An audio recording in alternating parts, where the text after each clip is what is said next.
Continuing the series on Stellarium Insights, in this video we will take a look at how to create the celestial sphere view inside Stellarium.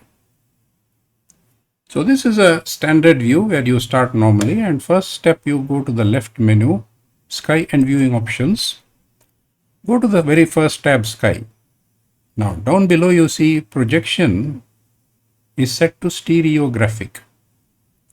Change that to orthographic. That is the main trick.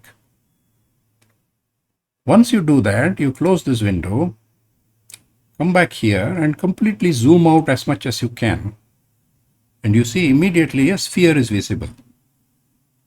Now come to the taskbar at the bottom, turn off the ground.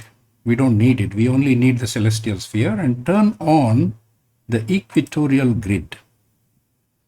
And ensure that this button is switched on. So you are in the equatorial mount. Now using the mouse, you can manipulate the celestial sphere. You can look at the north. There is Dhruva in the north. You can spin the celestial sphere in whichever direction you want. Now what is missing in this view is you don't see the celestial equator and the celestial tropics. To turn them on, you need to use a feature called plugins, because it's a third-party software. It's something which you add to Stellarium.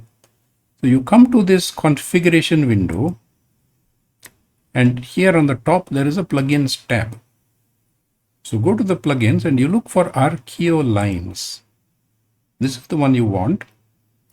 You turn on this load at startup. I've already done that, but you have to tick this checkbox.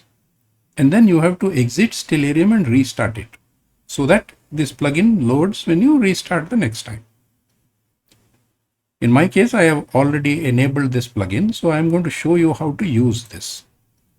Come to the taskbar and you see this button. This is coming from the Archeolines plugin. If it is not enabled, you will not see this button. You have to enable that, exit Stellarium and come back again. Then you will see this button. Now you right click on this. Here is the configuration page, and I have set up equinox line and solstice lines. Now I close this and I simply have to click on that button, turning it on, and there you go. Now you got the equinox lines, that is the celestial equator, and the celestial tropic of Cancer and celestial tropic of Capricorn. Now the only thing which is missing now is the ecliptic, which cuts across this slanting. To turn on the ecliptic, you come here to Sky and Viewing Options and you go to this tab called Markings. Make sure the celestial sphere is turned on. It will be usually by default.